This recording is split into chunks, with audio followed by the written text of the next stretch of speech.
Well, good morning, everybody. Welcome to the Energy Realities podcast. I'm your host for the week, David Blackman. For better or worse, I'll be leading this gang today through a discussion about China versus America on rare earth and critical energy minerals. What a subject. Holy cow. It all came to a head last Friday.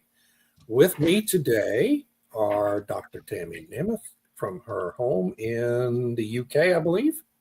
Yes, sir. I'm in the UK today.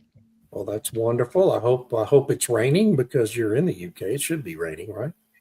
It should be. It's overcast, but it's just actually quite a nice autumn day. Kind of hazy, but nice. Yeah, good. Well, I like hazy. Hazy's good sometimes. Yeah. Irina Slav is with us from Bulgaria. A happy circumstance. We thought she was going to be out with dental appointment today, but that got postponed. How are you today?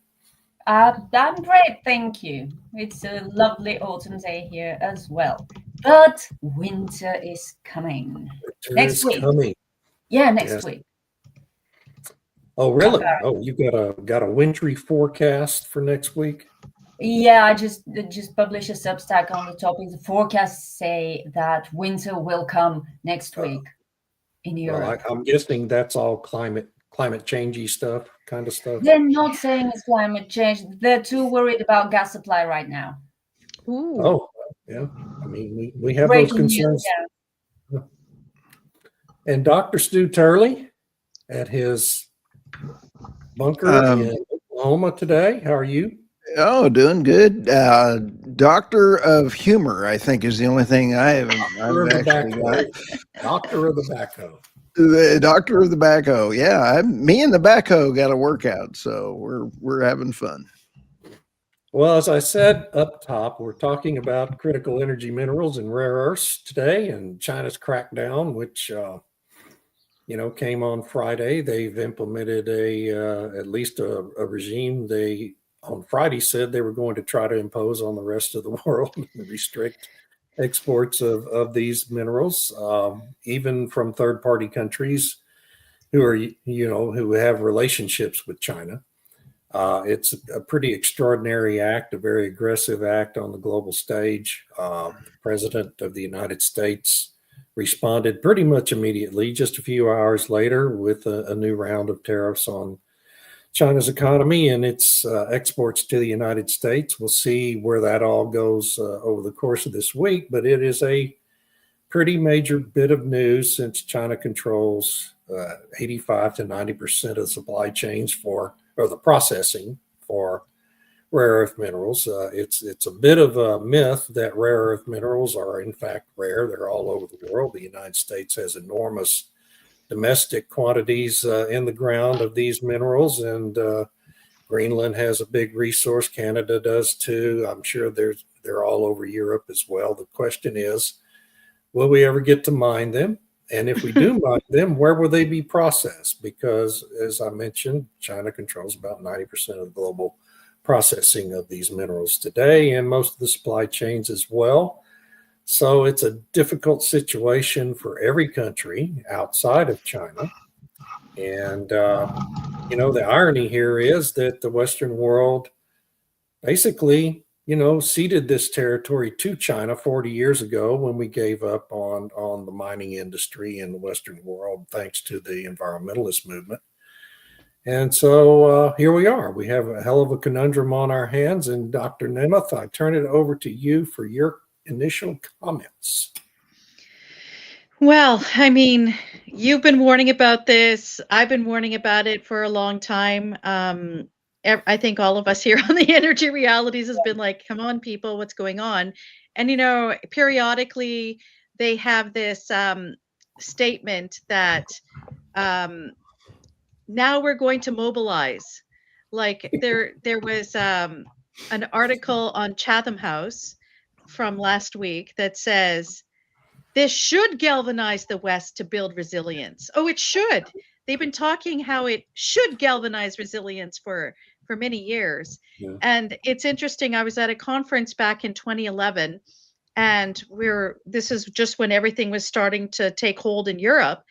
And they were really pushing this idea of Desert Tech, which is this huge solar array in North Africa, and they'll ship the energy to Europe and whatnot. And I said, but where are you getting those materials from? Who's going to be building it? Of course, the EU thought they were going to be building all this stuff. And I said, but where are you getting those materials from? Even if you are building it, what's your supply chain? And really, it was crickets, because they weren't really thinking about it in those terms. And I said, look, from an energy security perspective, you're worried about being overly dependent on one source for oil or gas or whatever. But the same thing goes for the supply chains with the critical minerals. And what really bothers me with the lack of forward thinking is, number one, like you pointed out, the environmental groups that prevent the mining and the just trying to get anything done in Western countries. Oh, I don't know what that is. You okay? Yeah, there was some weird sound there. Yeah. But What's that? I didn't hear it. It's not I my don't know. stomach, guys. It is not my stomach. I just want to make that Jerry Nadler is not in the building. Well, it would be interesting if he were, but I guess what's so frustrating is that there's all these policies for stockpiling and for ensuring resilience within supply chains, and yet we don't have it. And there's now that we're in a position where China can exert this power, just like they did to Japan in 2010, except on a global scale now, because they control so much more of it. And we hear lots of rhetoric and very little action. Like when they were going to friendshore a couple of years ago, I think it was in 2022, 2023. Oh, we're going to friendshore, we're going to do this and that, and nothing happens. So it's like, why is that? And I think at the heart of that matter is permitting, the regulatory structure, and the resistance by environmental groups, and the role of litigation in just kind of slow rolling all of this. And in the end, who's the beneficiary of not allowing the West to build up its supply chains? It's China. And I think we really need to be asking questions in the UK, in Canada, and the United States to some extent, and Europe. What is the pressure and role of China behind the scenes that's supporting these moves to keep Western countries dependent on Chinese supply chains? I think that's a legitimate question that needs to be explored in more detail. Yes, indeed. I totally agree with that. And Irina Slav, isn't it somewhat ironic that the green groups continue to resist mining for these and processing of these rare earth minerals, since they are so integral to development and manufacture of all kinds of renewable energy projects? It is kind of ironic, but they're doing what the collective West did 30 or 40 years ago. They thought China would be this low-cost, low labor cost production powerhouse for the West. They could send all their dirty business to China, and China would just keep churning out the things that the collective West needed in technology, in processed raw materials, in everything, which was a huge mistake. How so many people in leadership positions assumed that China will not be building its own economy And its own military. and its own military, and come to a point where it would be able to respond to pressure from the West. Because let's not kid ourselves. It's not like the US has been very, very peaceful to China for years now. But I see this, lots of China bashing. Okay, you're angry that they've responded, but what did you really expect, people?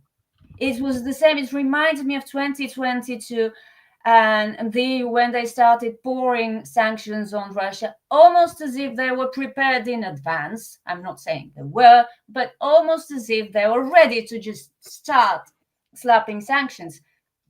And when Russia responded, oh, bad Russia, why do they respond?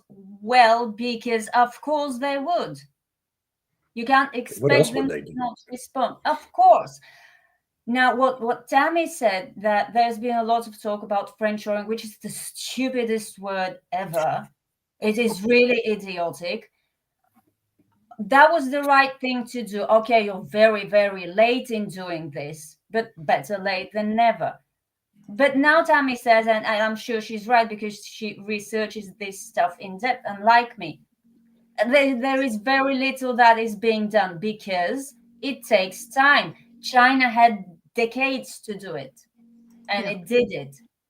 And now these collective West countries, I just love the phrase, are trying to do what China did and trying to do it in a couple of weeks. It's not going to happen. So we're at the, fun around and find out. We're in this sort of situation at the find out stage. And ultimately, I think, or at least I hope, people in political circles everywhere would rediscover the beauty of diplomacy, because there is more than one way to do things. But what Tammy says, that investigations may be in order, whether there are Chinese interests driving this sort of sentiment, although I personally think it's the natural idiocy, the same kind of idiocy that is driving European politics. I know you probably disagree, but they don't have to be mutually exclusive. That has made European Union discuss the ban on Russian LNG when it is struggling to fill its gas storage ahead of winter, and when imports of Russian oil and gas are rising. Yeah. What are we doing? It's a great question. It's a great question, Stu. What are we doing? What are the national security implications of all this for the United States and the West? Buckle up. It's actually a really big problem. The China has gone absolutely ballistic, but I feel very confident that President Trump's post on Truth Social said China will be okay, so will we. I'm okay with that. He has a fairly decent track record going on right now, but what I'm seeing is President Xi actually in control of China? And that is a big question, because I'm seeing political behavior in South America that is absolutely more like a kid's tantrum than it is anything else. And so when you take a look at what China is now doing to try to keep control of the critical minerals, it's pretty amazing what underhanded mafia type stuff is going on right now. So I think the biggest thing is when you have the three horsemen of energy dominance of Lee Zeldin, Chris Wright, and Doug Burgum working together, it is going to be the United States regulatory issues. We can't count on Canada. I would love to count on Canada, but good luck trying to process any ore in Canada. It's worse than the United States. And I can't, Tammy, I hope I didn't offend you. I apologize. I love my Canada. I love Canada. Instead of "Oh Canada" when they're singing "Oh Canada," I'm singing "My Canada" because I love Canada. But they're even worse than we are as far as trying to get the ore processed. It is a dirty business processing ore, and we'd better wake up, because we have Gail just posted something here. Yes, Canada is not on side right now. We love Gail. Although Carney had to show up to the whatever peace signing in the Middle East. I don't know why he's there, honestly. And Patrick, we love Macron's probably there too, and he did nothing but try to undermine it. So, you know. Yeah, exactly. Yeah. Yeah, we love Patrick. Not only did they resist mining, they rolled over and played dead while Obama and Biden steamrolled regulations to implement renewable projects. Mm-hmm. And we have talked about this for years on this podcast, and that is renewables are critical mineral fossil fuel hogs. And it is amazing to me how people think that they're still lower cost energy when it's actually, it makes my head hurt having to explain it over and over again, how much damage the United States is on the hook for right now for wind turbines. I've said it before, 79,000 wind turbines. We have about an $85 billion land reclamation bill coming due very quickly once we get rid of the subsidies. These things are starting to fail. I drive by them in between the houses and I see all these wind farms in Texas, and the blades are actually starting to wilt. Guess what happens? They're not replacing them as fast. You know why? Because the subsidies have dried up. Yeah. They get less productive. So these things are now, they're not going to work nearly as much. No, that's right. I mean, and they're going to dilapidate, and it's going to become an enormous eyesore in West Texas and all over Oklahoma too, and most parts of the country where these projects exist. For those who may not be aware, the big thing with critical energy minerals with the military is that these minerals are used to manufacture incredibly effective and high-powered magnets that go into most of the sophisticated weapon systems that are used in the military, not just in the United States, but all over the world. They're critical. They're crucial to everything we do in the military. And the fact that, our country has been allowed to deteriorate its national security to become so reliant on China for this need in particular is scandalous. And of course, it's up to now President Trump to try to remedy the situation very quickly. That's not going to be easy to do, but it's one reason we've seen the Pentagon entering into these equity ownership relationships with various miners and also with MP Materials, which is based near the border between California and Nevada and Southern California. That is the only sizable processor of rare earth metals in the United States and manufacturer of those kinds of magnets. So, we're going to have to build that capability. And part of the deal between the Pentagon and MP Materials is that they're going to double or triple their capacity to manufacture these magnets at that facility. But you're going to need many more of those. Okay, it's not a need that a single magnet maker and processor can supply. We're going to need dozens of those kinds of operations in the United States, and we're going to need to have them come up very quickly. So this era of regulatory regimes of the federal government delaying these kinds of projects for decades on end because there might be 10 acres of some endangered buckwheat adjacent to the project, those days are over.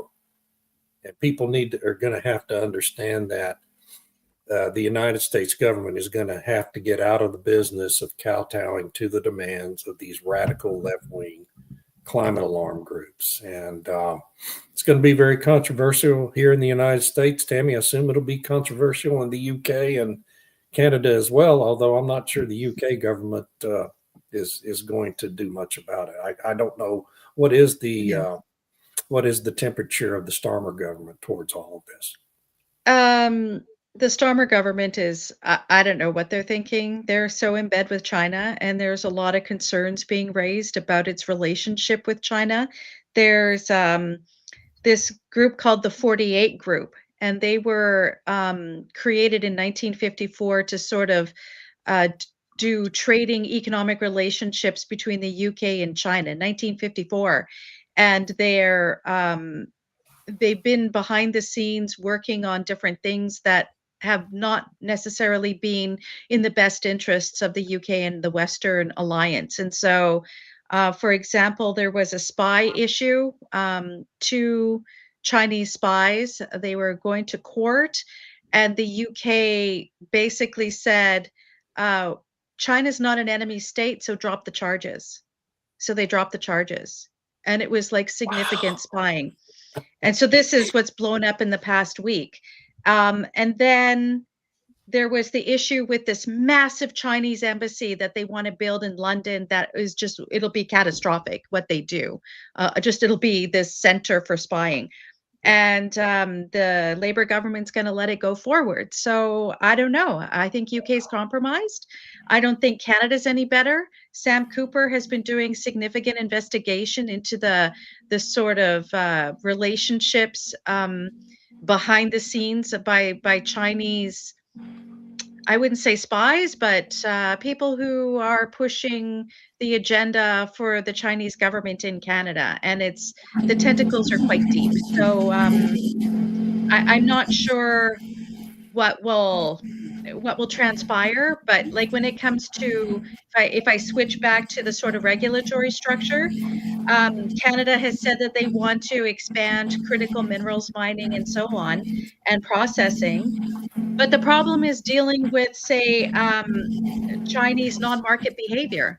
So you've got Chinese companies that are backed by the government that can stockpile and then flood the market, which is what happened with cobalt mining in America. So, they wait for Western companies to put in all this investment, then they flood the market and make it so the companies have to fold or sell or whatever. They lose everything, which is why you have the American government now saying, well, we're going to take a 10% share and provide a floor price.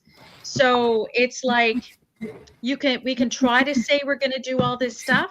I would like to know what's going to happen with litigation, because even if they say, well, we're going to expedite this process to make sure that we can do these kinds of things, the minute something gets approved, it'll go to court. And how long does court take? And so then you can drag it out. And then the investors are like, well, this isn't really, why should I hang around for this? So I don't know. It's like that road in Alaska where they've been holding it up. And then finally Trump said, no, we're going to build this road. I'm waiting for the litigation to kick in before they can even put the boots on the ground for that.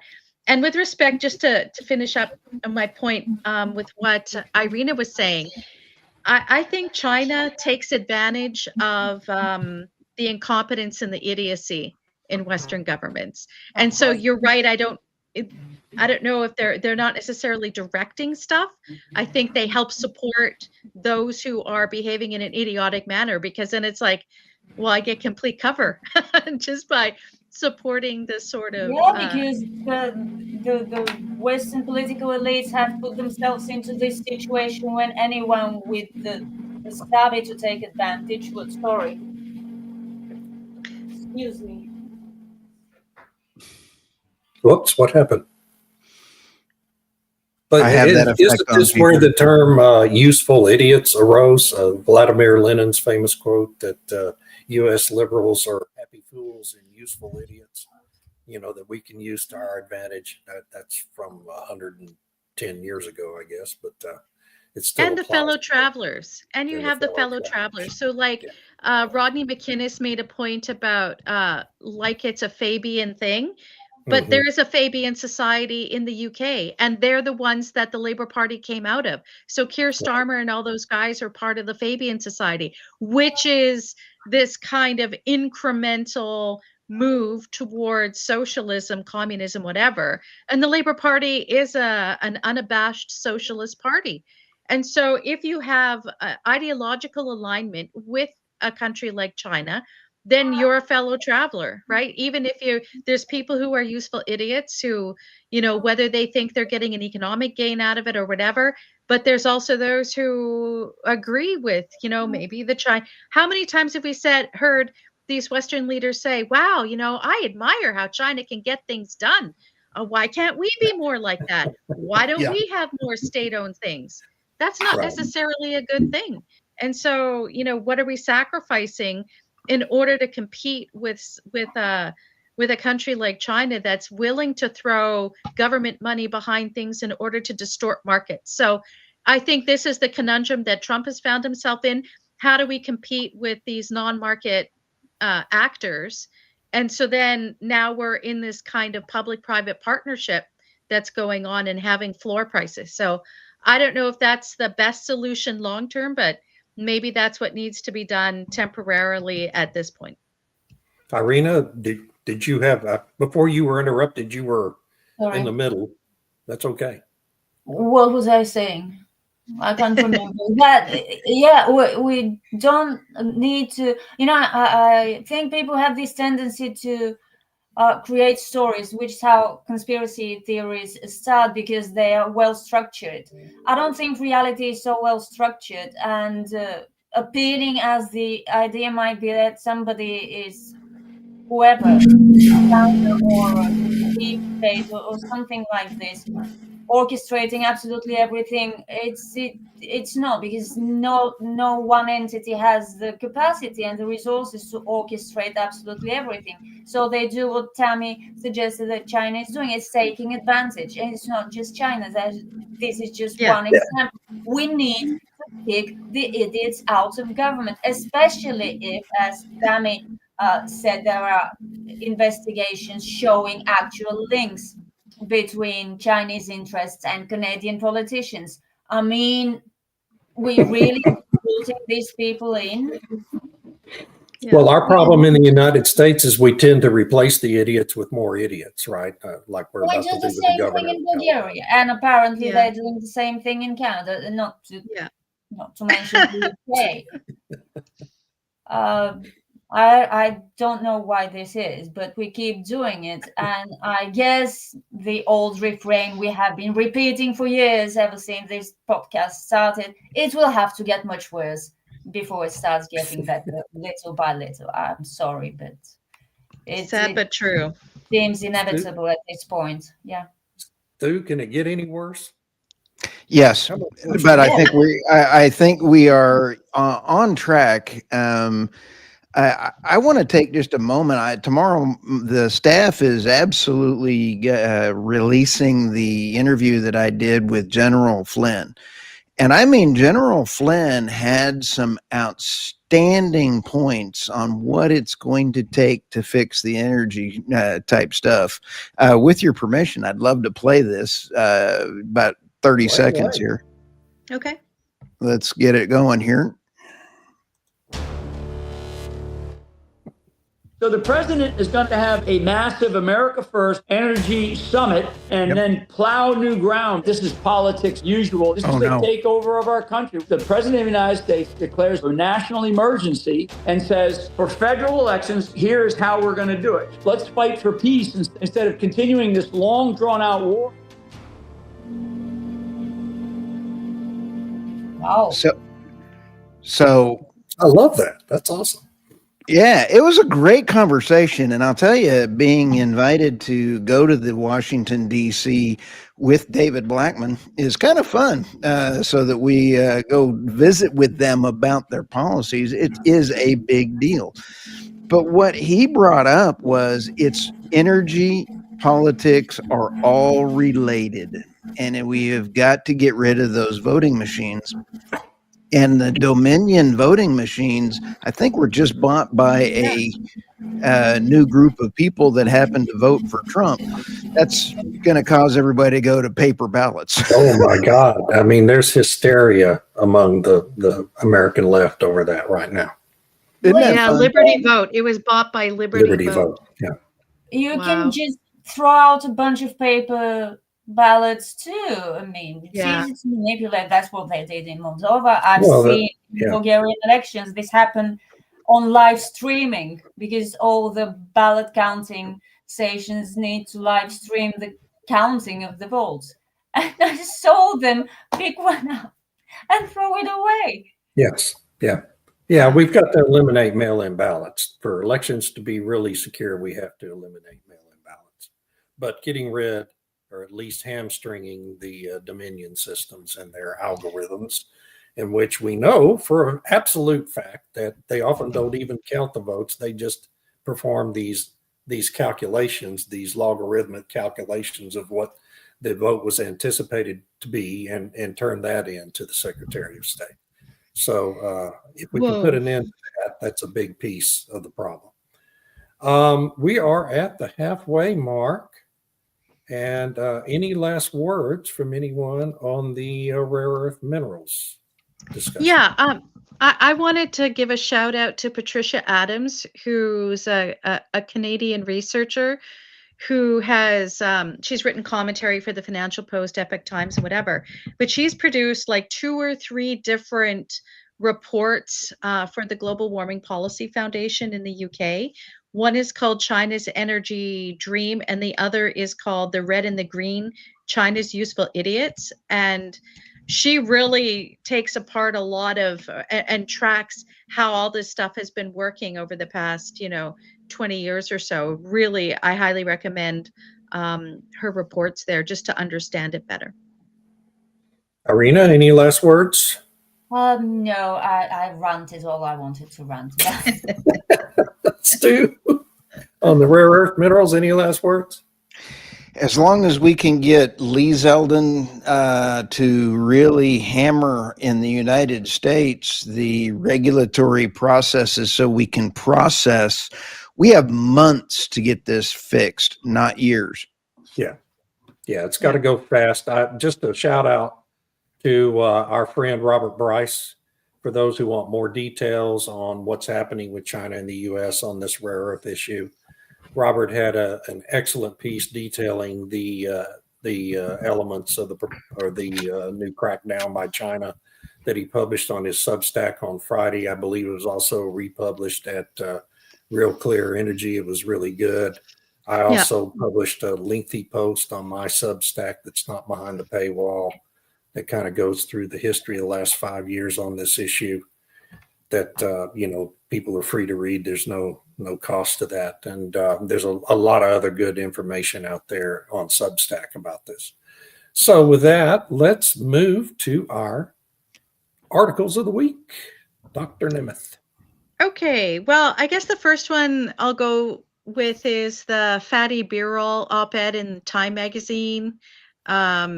Basically doing, I guess I'll read the title here. I gotta make it bigger. Nations rallied to stop the 1970s oil crisis. It's time to do the same for critical minerals. And here he's making a pitch that the IEA, the International Energy Agency, is the place for international Western coordination of the critical mineral supply chain. And he pitches that they've been building this up for the past 5 years or so. And they're really what they can make this work like they did during the energy crisis in 73 and 79, and sort of during the first Gulf War. I don't know. I think he's trying to remain relevant, and he's been pitching this for a long time. And I guess he figures now's the time to get the Trump administration and the other Western countries to pony up cash to do it. So, well, I think at least notionally, he's correct. The IEA would be a logical institution to kind of lead that sort of rally, but I think it would have to be under new leadership and not his leadership. He's lost all credibility with anyone who understands anything about this. So I just laugh every time I see his name anymore. I know. And, honestly, it's kind of putting the cart before the horse, because his pitch is that once countries have critical minerals, the IEA can help manage when there's a cutoff, like what China's doing. But the Western countries don't have a supply. So how can they manage, coordinate the trading of these supplies when they don't have them yet? So until you take care of the regulatory thing, limit the litigation from environmental groups and so on, you're not going to have a supply in which to trade. So, interesting idea. I don't think he's the guy to do it. I think you need a more credible person in charge of the IEA who hasn't been, being a sycophant to the transition. So I don't know. It'll be interesting to see what happens in the near future. And then the other article was by Dennis McConaughey, where in the Calgary Herald, where he calls it Carney's dead end for Alberta oil. And he's talking about Mark Carney's repeated admonition that the only way Alberta can sell more oil is if it's decarbonized. And he kind of goes through what that means. What does decarbonized oil mean? And he talks about the Pathways Alliance, which is the 6 large oil sands producers, and how they put all this money into how you would capture the emissions from production, build a pipeline, put it into fields, and all this different kinds of stuff. And he makes a really great point where he says, no credible entity is willing to pay for it. And so these companies would have to absorb all that cost, which they can't recover because oil prices are set in world markets. Nobody else is doing this. Only Canada would be doing it. And so you're already pricing Canadian oil. Like, how are they supposed to make any profit out of this when all of their profit would be turned into decarbonizing just to allow to keep going? So he's like, do you expect the government to subsidize this, or do you expect the companies to do it? And if you listen to the environmental groups, they expect the companies to absorb this cost, because they're like, why are they paying shareholders? Why are they paying dividends? It's like, because that's why people that's why people invest in these companies. Pension plans invest in these companies to get a return on investment, not to break even. So, but the environmental groups don't think in terms of capitalism. They think a company shouldn't be making profits. And if they do make profits, those profits should be determined by government. You're allowed to make 2%. And, so it's very frustrating to see that this is the rhetoric. And, Carney's been very cagey on details. So we'll see what happens in the November budget. He's a cagey dude. He's a cagey dude. Yeah. That's it.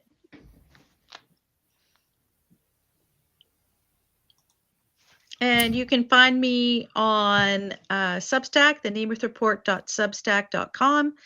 And my podcasts are there. And I put links to my publications and other publications, in addition to writing my own things on Substack. Wonderful. Oh, I'm next. Okay. Foreign billionaire pours millions into U.S. politics to push radical green agenda.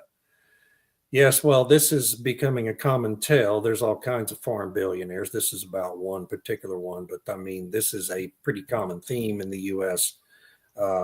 Climate alarmist movement. Much of their funding is coming in from China today. 20 years ago, it was coming in from Saudi Arabia first, which saw U.S. natural shale gas as a natural competitor to their markets. And then it was coming in from Russia because Putin saw the same competition coming in from shale oil and gas to his market share. And now, it's coming in from billionaires from all over the world who just want to kill the oil and gas business in the United States. And so this is no surprise, and just another in a long line of stories like this. And there's a couple more on the next slide, I think, Stu. China versus America on rare earth and critical energy minerals. That's the piece I posted Friday on my Substack. Again, it's not behind the paywall, so it's open to everyone. And then this third gem comes from Ferrari, which slashed its 2030 electric car plan in half. They were going to be 40% electric vehicles in compliance with EU regulatory demands by 2030. And now they've said, well, we can't do that because nobody wants to buy electric Ferraris. So now we're only committing to 20%. I'm sure in the next year or two, we'll see them cut it even further than that, because who wants to buy a $250,000 electric vehicle? When you can get a perfectly fine gas-powered model for much less than that from another maker. This is just emblematic of how the EU's regulatory, this obsession over carbon dioxide in the atmosphere is destroying the European car industry. And, and the other side of it is they're letting all these cheaper Chinese electric vehicles come onto the market. And these car makers in the EU sector are going to all be gone unless something changes, and they'll all be gone very quickly. So anyway, it's a sad situation, I think. So that's my story, and I'm sticking to it.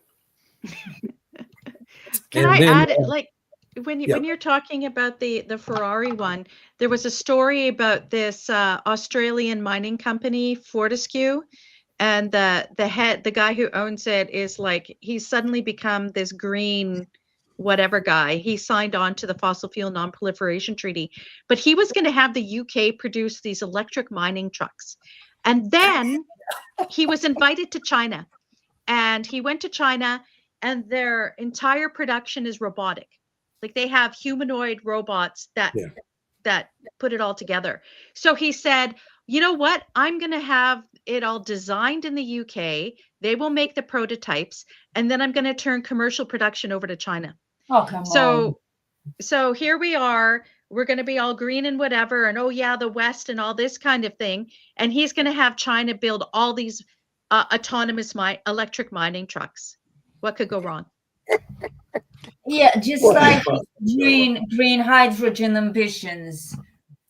Then it's completely lost. Yeah, they slash their investment plans for green hydrogen, and he keeps hyping it. Come on, stop. Yep. By the way, on green hydrogen, I'm hearing that at least one of our big oil companies that has hydrogen hub plans, at least on the books right now, will soon be announcing a dramatic scaling back of that endeavor. Really? And so there's quite a few of those projects on the books right now. So it's anyone can guess which big oil company that is.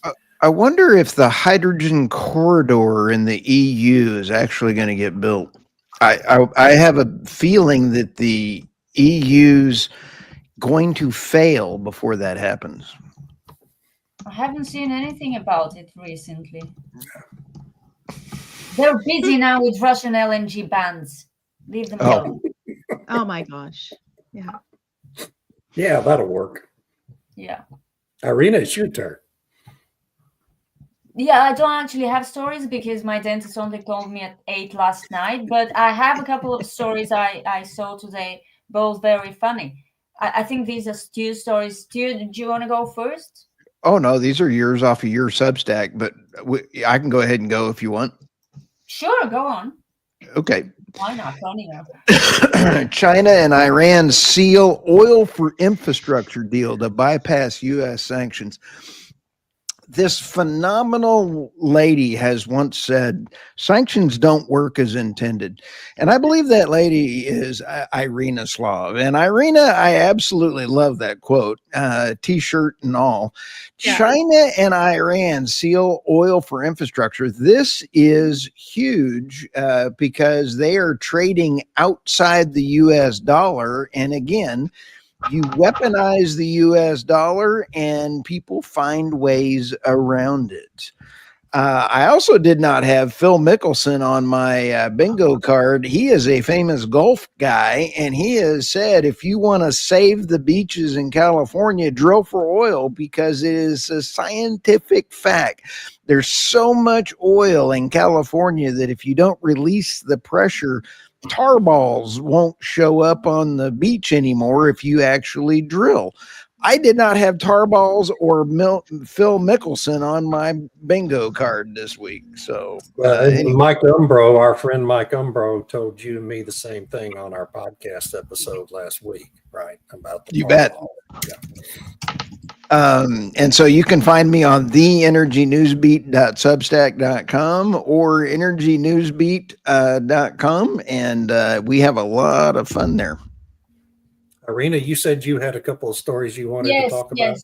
The first story from Financial Times is that Greenpeace has threatened the Crown Estate with a lawsuit because it says the Crown Estate, which is the company, the entity that manages the royal family's properties, was asking too much money for offshore seabed leases for offshore turbines.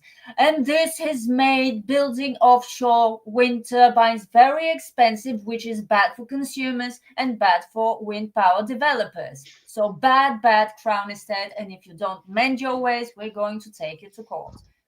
This is what Greenpeace says. So we have a new culprit for exorbitant prices for offshore wind energy, and that's the royal British family, featuring King Charles, which is such a staunch defender of the planet, of the environment, and he's very green and everything. So what does King Charles have to say for himself? We will never know.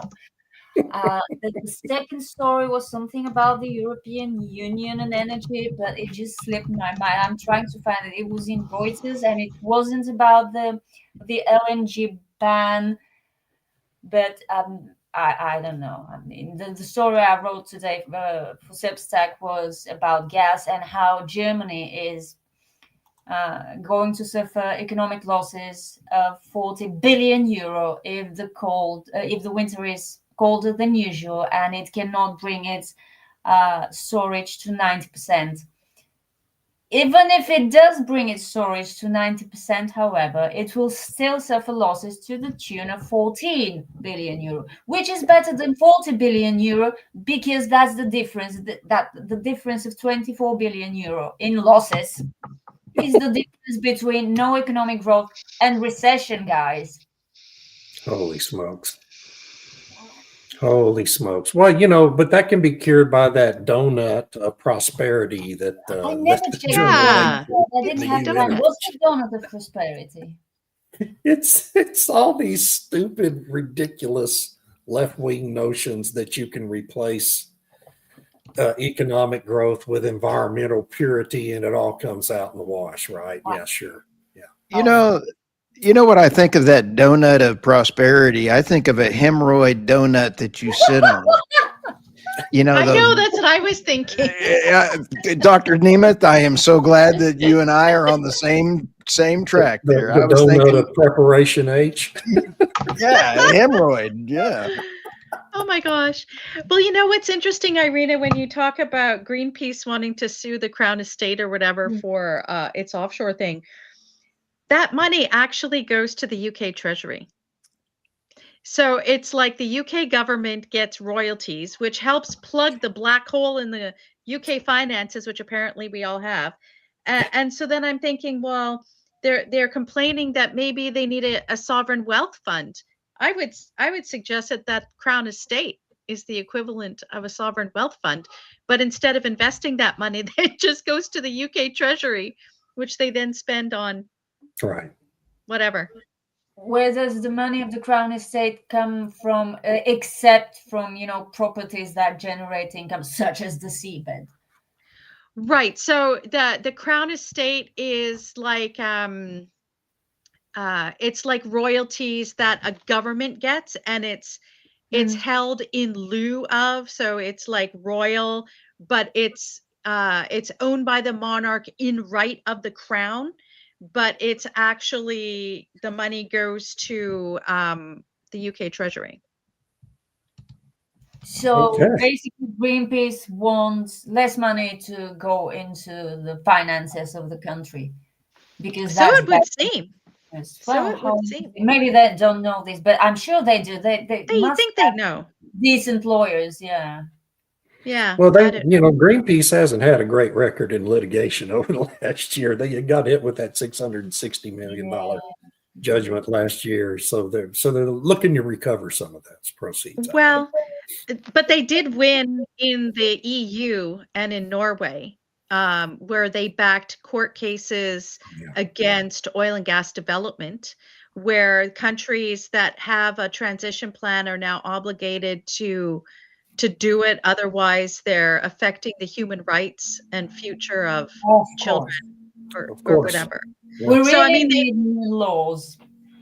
Yeah, so they've had successes, and Greenpeace was successful in getting the approvals of North Sea oil and gas projects revoked in the UK. So the Conservative government had approved stuff, and then Greenpeace sued them and said it violates the net zero plan, and those approvals were revoked. So.